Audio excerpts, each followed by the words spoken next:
مثل هذا فأعدوا کہ میرے بھائیوں جہنم یہی وہ جہنم کی بھڑکتی ہوئی آگ اور اس کے کرتے تھے اللہم انی اعوذ بک من عذاب القبر ومن فتنة النار ومن فتنة المحیا والممات کہ اللہ رب العالمین اے خالق کائنات میں تیری پناہ طلب کرتا ہوں قبر کی جہنم سے میں تیری پناہ طلب کرتا ہوں زندگی اور موت کی آزمائشوں سے میں تیری پناہ طلب کرتا ہوں مسیح دجال نحمدہ ونستعینہ ونستغفره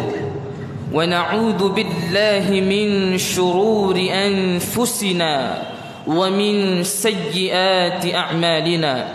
من يهده الله فلا مضل له ومن يضلل فلا هادي له وأشهد أن لا إله إلا الله وحده لا شريك له وأشهد أن محمدًا عبده ورسوله أما بعد فإن خير الحديث كتاب الله وخير الهدي هدي محمد صلى الله عليه وسلم وشر الأمور محدثاتها وكل محدثة بدعة وكل بدعة ضلالة وكل ضلالة في النار فقد قال الله تبارك وتعالى في القرآن المجيد والفرقان الحميد فأعوذ بالله من الشيطان الرجيم بسم الله الرحمن الرحيم يثبت الله الذين آمنوا بالقول الثابت في الحياة الدنيا وفي الآخرة وقال النبي صلى الله عليه وسلم أيها الناس استعيذوا بالله من عذاب القبر فإن عذاب القبر حق برادران ملت بزرگان دین اور عزیز ساتھیوں انسان کے سفر آخرت کا آغاز اس کی موت سے ہوتا ہے اور موت کے بعد سب سے پہلی منزل جو ہوتی ہے وہ قبر کی منزل ہوتی ہے جس کا نام سنتے ہی جس کا خیال ذہن میں آتے ہی جس کا تصور دماغ میں پنپتے ہی انسان کے رونگٹے کھڑے ہو جاتے ہیں دل مضطر اور پریشان ہو جاتا ہے آنکھیں اشکبار ہو جاتی ہیں حضرت عثمان بن عفان رضی اللہ تعالی عنہ کے غلام ہانی بیان کرتے ہیں کہ حضرت عثمان بن عفان رضی اللہ تعالی عنہ جب کسی قبر پر کھڑے ہوتے جب کسی قبر کی زیارت کرنے کے لیے جاتے جب کسی قبر کا مشاہدہ کرتے تو اس قدر زار و قطار روتے کہ آپ کی داڑھی تر ہو جاتی تھی آپ کی داڑھی بھیگ جاتی تھی ہانی نے سوال کیا کہ عثمان بن عفان رضی اللہ تعالی عنہ اے میرے مالک آخر ایسی کون سی وجہ ہے کہ جب آپ کے سامنے جنت و دوزخ کا تذکرہ کیا جاتا ہے تو آپ کے آنسو نہیں نکلتے جب آپ کے سامنے جنت و دوزخ کا تذکرہ کیا جاتا ہے تو آپ کی آنکھیں اشکبار نہیں ہوتی لیکن جب آپ قبروں پر کھڑے ہوتے ہیں جب آپ قبروں کی زیارت کرتے ہیں جب آپ قبروں کا مشاہدہ کرتے ہیں تو زار و قطار رونے لگتے ہیں یہاں تک کہ آپ کی داڑھی بھیگ جاتی ہے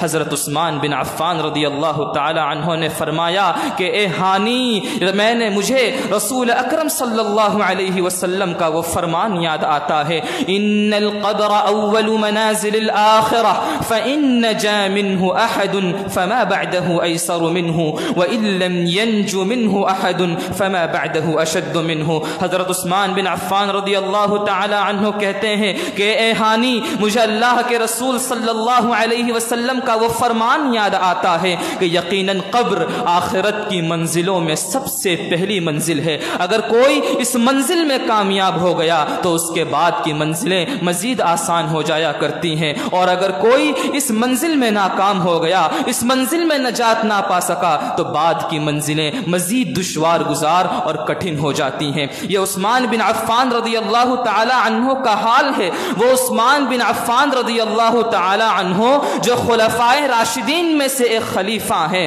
وہ عثمان بن عفان رضی اللہ اللہ تعالی عنہ جو سید الرسل صلی اللہ علیہ وسلم کے داماد ہیں، وہ عثمان بن عفان رضی اللہ تعالی عنہ جو ذو النورین ہیں، وہ عثمان بن عفان رضی اللہ تعالی عنہ جو عشرہ مبشرہ سے تعلق رکھتے ہیں، وہ عثمان بن عفان رضی اللہ تعالی عنہ جن کی رضا کے سلسلے میں اللہ رب العالمین نے رضی اللہ عنہم ورضوا عنہ کا فرمان جاری کر دیا۔ وہ عثمان بن عفان رضی اللہ تعالی عنہ جب قبروں کی زیارت کرتے ہیں، جب قبروں کا مشاہدہ کرتے ہیں، جب قبروں پر کھڑے ہوتے ہیں تو اس قدر زار و قطار روتے ہیں کہ ان کی داڑھی بھیگ جاتی ہے، ان کی داڑھی تر ہو جایا کرتی ہے۔ تو بھلا ہم جیسے گنہگاروں، خطا کاروں، سیاہ کاروں کا کیا حال ہونا چاہیے، اور قبر کے سلسلے میں ہمارا کیا المیہ اور ہمارا کیا حال ہونا چاہیے۔ محترم سامعین، قبر تو قبر، جب انسان کو قبر میں دفنایا جاتا ہے تو قبر کے اصولوں میں سے ایک اصول اور ایک ضابطہ یہ ہے کہ جو میت ہے، جو مردہ ہے، اس کو قبر میں دبوچا جاتا ہے۔ اللہ کے رسول صلی اللہ علیہ وسلم نے فرمایا، حضرت عائشہ رضی اللہ تعالی عنہا کی روایت ہے کہ نبی کریم صلی اللہ علیہ وسلم نے فرمایا، ان للقبر ضغطة فإن نجا منها احد لنجا منها سعد بن معاذ، کہ یقیناً قبر میں ہر میت کو، ہر مردہ شخص کو دبوچا جاتا ہے، اور اگر قبر کے اس دبوچنے سے کوئی محفوظ رہتا لنجا منها سعد بن معاذ، تو وہ سعد بن معاذ محفوظ رہتے۔ امام ترمذی نے بیان کیا کہ سعد بن معاذ اس لیے محفوظ رہتے کیونکہ جب وہ پیشاب کرتے تھے تو پیشاب کے قطروں، پیشاب کے چھینٹوں اور اس کی تمام تر غلاظتوں سے دور ہو کر پیشاب کرتے تھے۔ اسی لیے امام ترمذی نے یہ حکمت بیان کی کہ رسول اکرم صلی اللہ علیہ وسلم نے کہا کہ اگر قبر میں دبوچا نہ جاتا تو وہ سعد بن معاذ رضی اللہ تعالی عنہ ہوتے۔ اور قبر میں دبوچا جانا یہ مسلمان اور کافر ہر شخص کے لیے لازمی ہے، ہر شخص کے لیے برابر ہے۔ بس فرق اتنا ہے کہ مسلمان کو جب دفنایا جاتا ہے تو اسی تدفین کے وقت اسے دبوچا جاتا ہے، لیکن کافر شخص جب تک مردہ پن کی حالت میں ہوتا ہے وہ اس سلسلے سے، اس آزمائش سے دوچار ہوتا رہتا ہے۔ محترم سامعین، قبر کے دبوچنے سے بالا تر آپ قبر کے ان 3 سوالات کو یاد کر لیجئے کہ جب اللہ رب العالمین کے مقرر کردہ فرشتے منکر اور نکیر آپ سے من ربک، من نبیک، ما دینک کا سوال کریں گے، کیا آپ ان سوالات کے جواب دینے کے لیے تیار ہیں؟ کیا آپ کے پاس اتنے اعمال صالحہ موجود ہیں؟ کیا آپ کے پاس رب العالمین کے رضا کے حصول کی وہ طاقت قوت موجود ہے؟ کیا آپ کے اندر وہ اعتماد ہے کہ آپ ان سوالات کے جواب دے لے جائیں گے؟ اگر دے لے جائیں گے تو آپ قابل مبارکباد ہیں، اور اگر نہیں تو اپنی مختصر سی زندگی کے بچے کچھ وقت میں زیادہ سے زیادہ اعمال صالحہ کریں تاکہ یہ اعمال صالحہ آپ کی نجات کا ذریعہ بن سکیں۔ ان تینوں سوالات کے علاوہ جب فرشتہ آپ سے پوچھے گا، اگر کوئی نیک بندہ ہوگا فرشتہ اس سے پوچھے گا تم دنیا میں کس حالت میں تھے؟ وہ کہے گا میں دنیا میں ایمان کی حالت میں تھا۔ فرشتہ پوچھے گا کیا تم اس آدمی کو جانتے ہو؟ وہ شخص کہے گا یقیناً یہ محمد الرسول اللہ صلی اللہ علیہ وسلم ہے، یہ تو اللہ کی آیات ہمارے پاس لے کر آئے تھے، یقیناً ہم نے ان کی تصدیق کی۔ پھر فرشتہ پوچھے گا کہ تم نے اللہ کو دیکھا ہے؟ وہ شخص کہے گا یقیناً کسی شخص کی یہ مجال اور یہ لیاقت نہیں ہے کہ وہ اللہ رب العالمین کو دیکھ سکے۔ فرشتہ جنت کی جہنم کی طرف ایک سوراخ کرے گا، اور بندہ جب جہنم کی آگ اور بھڑکتی ہوئی شعلوں کو دیکھے گا تو فرشتہ کہے گا یہی وہ جہنم ہے جس سے رب العالمین نے تمہیں بچا لیا۔ پھر جنت کی طرف ایک سوراخ کیا جائے گا اور اس سے کہا جائے گا یہ دیکھو جنت کی سرسبزی، شادمانی اور شادابی کو، یہی تمہارا ٹھکانہ ہے اور اسی ٹھکانے پر تمہیں اٹھایا جائے گا۔ پھر جو بد شخص ہوگا، جو فاجر ہوگا، فاسق ہوگا، اس شخص کے لیے جنت کی طرف ایک سوراخ کیا جائے گا اور کہا جائے گا یہی وہ جنت کی سرسبزی، شادابی اور شادمانی ہے جس سے تم محروم کر دیے گئے ہو، جس سے تمہیں پھیر دیا گیا ہے۔ پھر جہنم کی طرف ایک سوراخ کیا جائے گا اور کہا جائے گا یہی وہ جہنم کی بھڑکتی ہوئی آگ اور اس کے شعلے ہیں جو تمہارا ٹھکانہ ہے، اور اسی ٹھکانے کے لیے تم اٹھائے جاؤ گے۔ محترم سامعین، اس ٹھکانے کو اللہ رب العالمین اپنے فرشتوں کے ذریعے بندوں پر پیش کرتا رہتا ہے۔ نبی کریم صلی اللہ علیہ وسلم نے ارشاد فرمایا ان احدکم اذا مات عرض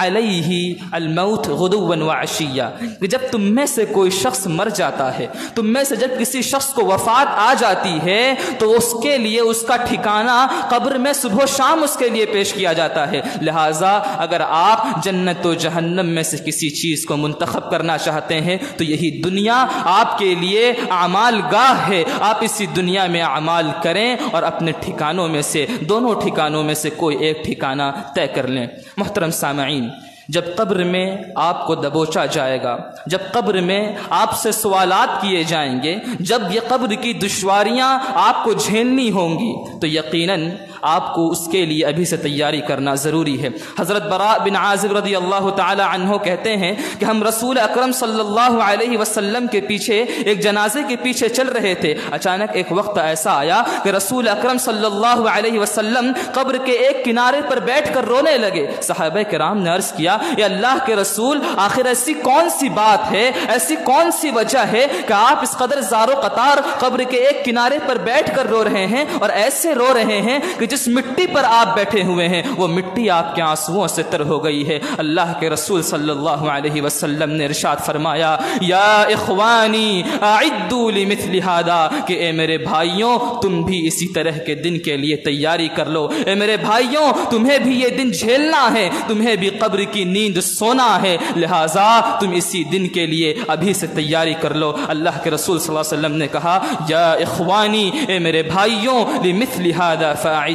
تم اسی دن کے لیے تیاری کر لو۔ لیکن حسرت و شادمانی اور تحسر کا اظہار اس وقت ہوتا ہے، تحسر کے احساسات اس وقت بیدار ہوتے ہیں جب ہوٹلوں پر بیٹھ کر، بازاروں پر بیٹھ کر، دکانوں پر بیٹھ کر، نکڑوں پر بیٹھ کر لوگ یہ طے کر رہے ہوتے ہیں کہ فلاں شخص متقی ہے، فلاں شخص فاسق ہے، فلاں شخص نیک ہے، فلاں شخص بد ہے۔ اللہ رب العالمین نے یہ اتھارٹی، یہ حق آپ کو نہیں دیا کہ آپ کسی شخص پر پرہیزگاری کا حکم لگائیں، کسی شخص پر فسق و فجور کا حکم لگائیں۔ اللہ رب العالمین نے یہ حق آپ کو ہرگز نہیں دیا ہے۔ بندوں کی غلطیوں کو بے نقاب نہ کرو، خدا بیٹھا ہے، تم حساب نہ کرو۔ محترم سامعین، کسی کا تقوی آپ کے کام آنے والا نہیں ہے، کسی کے گناہ آپ کے کام آنے والے نہیں ہیں، کسی کا تقوی آپ کی نجات کا ذریعہ نہیں بن سکتا، اور کسی کے گناہ آپ کی نجات سے محرومی کا ذریعہ نہیں بن سکتے۔ اگر آپ کے کام کوئی چیز آ سکتی ہے تو وہ صرف اور صرف آپ کے اعمال ہے۔ یہی وجہ ہے کہ آپ صلی اللہ علیہ وسلم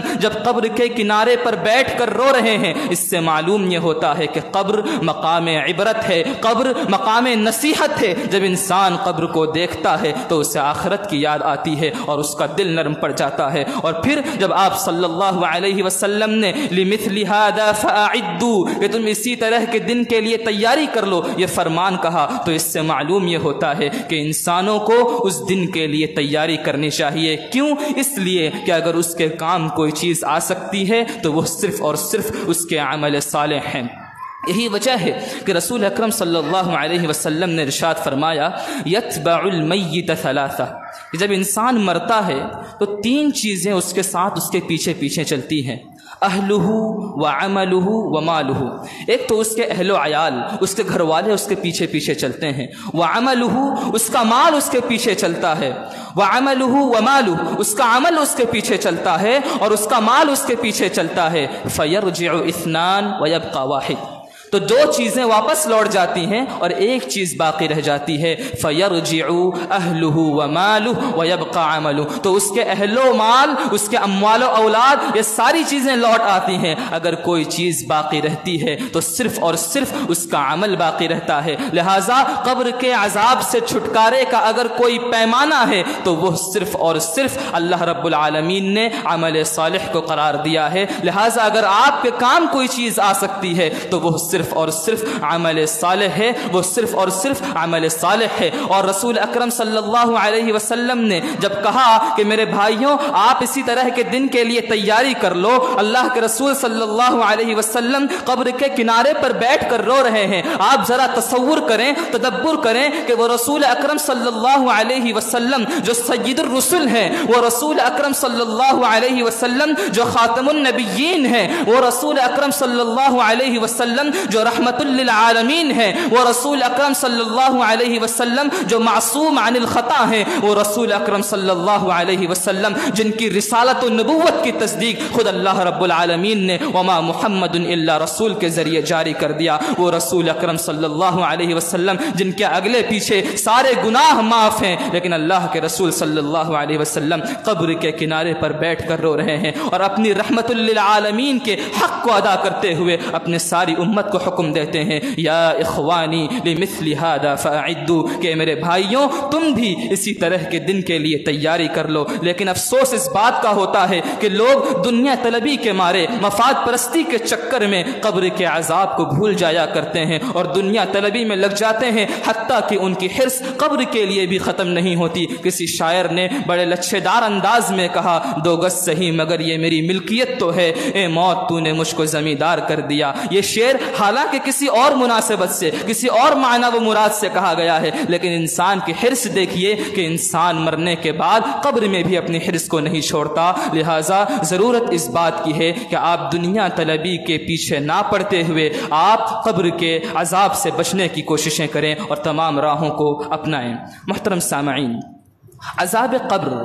یہ غیبی امور سے تعلق رکھتا ہے،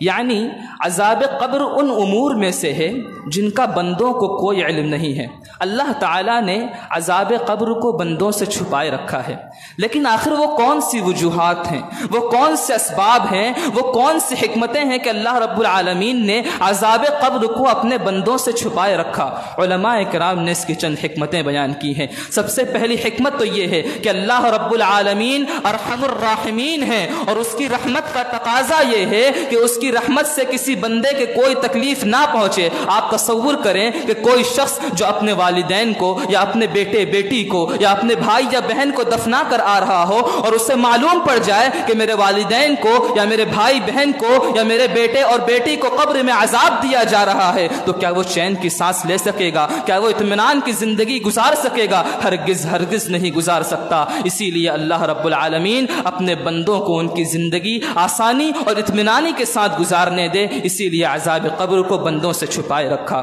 دوسری حکمت یہ ہے عذاب قبر کے چھپانے میں کہ اس میں جو میت ہے، جو مردہ شخص ہے، اس کے لیے ذلت و رسوائی ہوتی ہے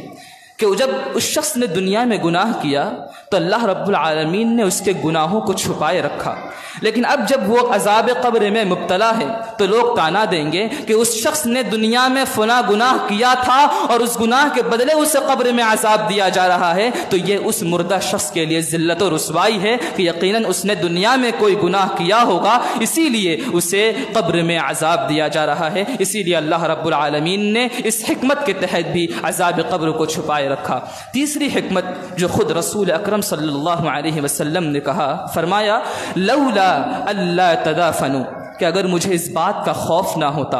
اگر مجھے اس بات کا خدشہ نہ ہوتا، اس بات کا خطرہ نہ ہوتا کہ تم اپنے مردوں کو دفنانا چھوڑ دو گے، لدعوت اللہ، تو میں اللہ سے دعا کرتا ان یسمعکم من عذاب القبر، کہ وہ تمہیں عذاب قبر میں سے کچھ چیزیں سنائیں، کچھ چیزیں دکھا دے تمہیں، تاکہ تم عذاب قبر کے سے بچنے کے لیے تیاریاں کر لو۔ لہٰذا اللہ کے رسول صلی اللہ علیہ وسلم نے بھی ایک حکمت بیان کر دی کہ اللہ رب العالمین نے عذاب قبر کے تمام معاملات کو، قبر کے اندرونی تمام معاملات کو اس لیے چھپائے رکھا ہے کیونکہ ہو سکتا ہے کہ لوگ اپنے مردوں کو، اپنے میت کو دفنانا چھوڑ دیں۔ اسی خدشے کے تحت اللہ رب العالمین نے ان تمام حکمتوں کی بنیاد پر عذاب قبر کو اپنے بندوں سے چھپائے رکھا ہے۔ محترم سامعین،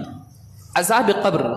حالانکہ غیبی امور سے تعلق رکھتا ہے، لیکن اس کا مطلب یہ نہیں کہ وہ بغیر سر و پیر کی بات ہے، بلکہ عذاب قبر برحق ہے۔ خود اللہ رب العالمین نے فرعون اور اس کے متبعین کے بارے میں کہا، النار یعرضون علیہا غدوا وعشیا، کہ جہنم کو، جہنم کی آگ کو، ان کے ٹھکانے کو ان کے لیے صبح و شام پیش کیا جاتا ہے، اور جب قیامت قائم ہوگی تو اللہ رب العالمین نے کہا وَيَوْمَ تَقُومُ السَّاعَةُ، کہ جب قیامت قائم ہوگی تو اللہ رب العالمین اپنے فرشتوں کو حکم دے گا ادخلوا آل فرعون فرعون اشد العذاب کہ آل فرعون کو، فرعون اور اس کے متبعین کو سخت ترین عذاب میں مبتلا کر دیجئے۔ اور خود رسول اکرم صلی اللہ علیہ وسلم عذاب قبر سے پناہ طلب کیا کرتے تھے، اور رسول اکرم صلی اللہ علیہ وسلم دعا کرتے تھے اللہم انی اعوذ بک من عذاب القبر ومن فتنة النار ومن فتنة المحیا والممات ومن فتنة المسیح الدجال، کہ اللہ رب العالمین اے خالق کائنات، میں تیری پناہ طلب کرتا ہوں قبر کے عذاب سے، میں تیری پناہ طلب کرتا ہوں جہنم سے، میں تیری پناہ طلب کرتا ہوں زندگی اور موت کی آزمائشوں سے، میں تیری پناہ طلب کرتا ہوں مسیح الدجال کے فتنوں سے۔ رب العالمین کے رسول اکرم صلی اللہ علیہ وسلم نے جب پناہ طلب کی تو آپ خود دیکھیں کہ 4 چیزوں سے پناہ طلب کی، اور سب سے پہلے جس چیز سے پناہ طلب کی وہ عذاب قبر ہے، اور فرمایا اللہم انی اعوذ بک من عذاب القبر، کہ اللہ میں عذاب قبر سے تیری پناہ طلب کرتا ہوں۔ اور صرف اتنا ہی نہیں بلکہ خود اللہ کے رسول صلی اللہ علیہ وسلم نے ساری امت کو حکم دیا اور فرمایا ایھا الناس، اے لوگوں، اے میری امت کے لوگوں، اے میری قوم، اے میری ملت، استعیذوا باللہ من عذاب القبر، اللہ رب العالمین کی پناہ طلب کرو عذاب قبر سے، فإن عذاب القبر حق، کیونکہ یقیناً قبر کا عذاب برحق ہے۔ اسی طریقے سے نبی اکرم صلی اللہ علیہ وسلم نے ارشاد فرمایا ان الموت لیعذبون فی قبورہم، کہ جو مردے ہوتے ہیں انہیں قبر میں عذاب دیا جاتا ہے، حتی ان البہائم لتسمع اصواتہم، یہاں تک کہ جو چوپائے جانور ہوتے ہیں وہ ان کی آواز کو سنتے ہیں۔ بس انسان و جن وہ مخلوقات ہیں جو عذاب قبر کا مشاہدہ یا اس کی چیزوں کو نہیں جان پاتے، لیکن جو چوپائے جانور ہیں، وہ دیگر جانور ہیں، دیگر مخلوقات ہیں، وہ عذاب قبر کے تمام حالات کو جانتی ہیں، ان سے واقف ہوتی ہیں۔ محترم سامعین، عذاب قبر کی بھی مختلف شکلیں ہیں، مختلف صورتیں ہیں، اور ان شکلوں میں سب سے بڑی اور پہلی اور المناک صورت یہ ہے کہ بندے کی گردن پر، اس کے دونوں کانوں کے درمیان کے حصے پر لوہے کے ہتھوڑے سے ضرب ماری جائے گی۔ رسول اکرم صلی اللہ علیہ وسلم نے ارشاد فرمایا، لمبی حدیث ہے، اس کا ٹکڑا یہ ہے وَيُضْرَبُ بِمَطَارِقٍ مِّنْ حَدِيدٍ بَيْنَ أُذُنَيْهِ، کہ اس کے دونوں کانوں کے درمیان لوہے کے ہتھوڑے کی ایک ضرب ماری جائے گی۔ نتیجہ کیا ہوگا؟ رسول اکرم صلی اللہ علیہ وسلم نے کہا فَيَصِيحُ صَيْحَةً، کہ وہ ایسی چیخ چیخے گا، اس قدر زور سے چلائے گا، يَسْمَعُهَا مَنْ يَلِيهِ غَيْرَ الثَّقَلَيْنِ، کہ انسان اور جن کے علاوہ ساری مخلوق، ساری کائنات اس کو سن سکے گی۔ یہ قبر کے عذاب کے دوران لوہے کے ہتھوڑے کی ایک ضرب کی حالت ہے کہ جب بندے کے دونوں کانوں کے درمیان کے حصے پر ایک لوہے کی ہتھوڑی کی ضرب ماری جائے گی تو اس کا عالم کیا ہے؟ فَيَصِيحُ الصَّيْحَةُ، کہ وہ ایسی چیخ چیخے گا، يَسْمَعُهَا مَنْ يَلِيهِ غَيْرَ الثَّقَلَيْنِ، کہ انسان و جن کے علاوہ ساری دنیا اسے سن سکے گی۔ آج دنیا ہتھیاروں کی بنیاد پر، اسلحوں کی بنیاد پر، عسکروں کی بنیاد پر، فوجی قوت و طاقت کی بنیاد پر دیگر لوگوں پر فضیلت رکھ لیتی ہے۔ ایک ملک اگر نیوکلیئر بم کی طاقت رکھتا ہے تو دوسرے ملکوں پر فوقیت لے جاتا ہے، لیکن یہ تمام تر طاقتیں فیل ہیں۔ آپ احوال فلسطین کا مشاہدہ کر لیں، سفر و حضر کو تو چھوڑیں، ہسپتال میں زیر علاج مریضوں پر بمباری کی جا رہی ہے۔ وہ بچہ جس نے اپنی زندگی میں سانس لینا شروع نہیں کیا، اسے موت کے گھاٹ اتار دیا جا رہا ہے۔ وہ نوجوان جو اپنی زندگی مزید جینا چاہتا ہے، اس سے اس کی جوانی چھین لی جا رہی ہے۔ وہ بوڑھا شخص جو مزید نیک اعمال کی خواہش رکھتا ہے، اسے نیک اعمال کرنے سے محروم کر دیا جا رہا ہے۔ لیکن یہ ساری طاقتیں قبر کے لوہے کے ہتھوڑے کے ایک ضرب کے سامنے ناکام ہیں۔ ایک عالم، آپ عالم دیکھ لیجئے لوہے کے ہتھوڑے کے ایک ضرب کا، فرمایا فَيَصِيحُ صَيْحَةً، کہ وہ بندہ ایسی چیخ چیخے گا، يَسْمَعُهَا مَنْ يَلِيهِ غَيْرَ الثَّقَلَيْنِ، کہ اس کے علاوہ کہ انسان و جن کے علاوہ ساری کائنات اس کی اس چیخ کو سن سکے گی۔ عذاب قبر کی ایک شکل یہ ہے کہ بندے کی انگلیوں پر تانبے کے ناخن پہنا دیے جائیں گے اور وہ تانبے کے ناخن سے اپنے چہروں اور سینوں کو نوچ رہا ہوگا۔ نبی کریم صلی اللہ علیہ وسلم نے ارشاد فرمایا لما عرج بی، کہ جب مجھے معراج کے سفر میں لے جایا گیا، مررت باقوام لهم اظفار من نحوس، تو میں ایک ایسی قوم کے پاس سے گزرا، میں نے چند لوگوں کو دیکھا کہ جن کی انگلیوں میں تانبے کے ناخن ہیں، جن کی انگلیوں میں تانبے کے ناخن پہنائے گئے ہیں، یخمشون وجوہہم وصدورہم، وہ ان ناخنوں سے اپنے چہروں اور سینوں کو نوچ رہے ہیں، کھرچ رہے ہیں۔ نبی کریم صلی اللہ علیہ وسلم نے جبریل سے سوال کیا من ہؤلاء یا جبریل، کہ یہ جبریل علیہ الصلاۃ والسلام یہ لوگ کون ہیں؟ جبریل علیہ الصلاۃ والسلام نے فرمایا ہؤلاء الذین یأکلون لحوم الناس ویقعون فی اعراضہم، کہ یہی وہ لوگ ہیں جو دنیا میں لوگوں کی غیبت کرتے تھے، لوگوں کے گوشت کھانے سے تعبیر کیا کہ یہی وہ لوگ ہیں جو دنیا میں لوگوں کے گوشت کھاتے تھے یعنی غیبت کرتے تھے، وَيَقَعُونَ فِي أَعْرَاضِهِمْ، اور ان کی عزتوں کو پامال کیا کرتے تھے۔ اس کے علاوہ بہت سی شکلیں عذاب قبر کی ہیں، جیسے کہ آگ کے بستر پر لٹایا جائے گا، آگ کا کپڑا پہنایا جائے گا، لوہے کی سیخ سے مارا جائے گا۔ اسی طریقے سے کسی شخص نے اگر دنیا میں چوری کی ہوگی تو اس کے چوری کے مال کے ساتھ اسے جلایا جائے گا، اور کوئی شخص عذاب قبر میں زمین کے اندر بھی دھسایا جائے گا۔ یہ ساری مختلف شکلیں ہیں عذاب قبر کے سلسلے میں، اور عذاب قبر سے نجات کے سلسلے میں چند ضوابط ہیں۔ ان ضوابط میں سے ایک ضابطہ یہ ہے کہ انسان ہر رات کو سونے سے پہلے سورۃ الملک کی تلاوت کرے۔ نبی کریم صلی اللہ علیہ وسلم نے ارشاد فرمایا کہ قرآن میں ایک ایسی سورت ہے جس میں 30 آیات ہیں، یہاں تک کہ جب اس کی تلاوت کی گئی تو اس سورت نے ایک شخص کے گناہوں کو بخشوا دیا، اور وہ سورۃ الملک ہے۔ لہٰذا سورۃ الملک کی فضیلت یہ ہے کہ اس سے عذاب قبر ہلکا ضرور ہوگا۔ اسی طریقے سے اگر کوئی شخص دنیا میں جام شہادت نوش کر لیتا ہے، اگر کوئی شخص اللہ رب العالمین کی راہ میں لڑتے ہوئے وفات پا جاتا ہے، شہید ہو جاتا ہے، تو اس شخص کے لیے بھی عذاب قبر میں کمی یا مکمل عذاب قبر کو مٹا دیا جاتا ہے۔ اسی طریقے سے اگر کوئی شخص جمعہ کے دن یا رات میں وفات پاتا ہے تو اس شخص کے لیے بھی عذاب قبر کو ہلکا کیا جاتا ہے۔ ایسے بہت سے ضوابط قرآن و حدیث سے معلوم ہوتے ہیں، لہٰذا ہم سبوں کے لیے ضروری ہے کہ ہم عذاب قبر سے پناہ طلب کریں، اور جو اصول و ضوابط شریعت نے ہمارے لیے اس دنیا میں مقرر کیے ہیں ان اصول و ضوابط پر عمل کرنے کی اللہ رب العالمین ہم سبوں کو توفیق دے۔ آخر میں بارگاہ الہی میں دعا گو ہوں کہ الہ العالمین ہم گنہگار ہیں، خطا کار ہیں، سیاہ کار ہیں، لیکن تیرے ہی بندے ہیں، مولا ہمارے تمام گناہوں کو معاف فرما دے۔ رب العالمین چھوٹے بڑے سبھی گناہوں کو معاف فرما دے۔ رب العالمین فلسطین میں جو بھی حالات ہیں ان احوال کی تو اصلاح فرما دے۔ رب العالمین جب تک ہم زندہ رہیں ایمان پر زندہ رہیں، اور جب اس دنیا سے رخصت ہوں ایمان کی حالت پر ہوں۔ آمین وآخر دعوانا ان الحمد للہ رب العالمین۔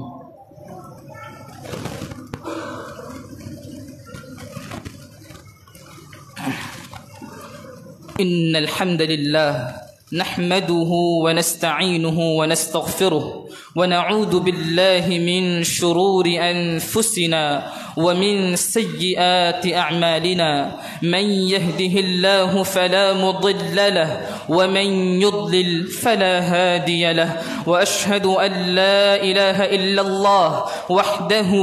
لا شريك له، وأشهد أن محمدا عبده ورسوله، إن الله وملائكته يصلون على النبي يا أيها الذين آمنوا صلوا عليه وسلموا تسليما، اللهم صل على محمد وعلى آل محمد كما صليت على إبراهيم وعلى آل إبراهيم إنك حميد مجيد، اللهم بارك على محمد وعلى آل محمد كما باركت على إبراهيم وعلى آل إبراهيم إنك حميد مجيد، ربنا ظلمنا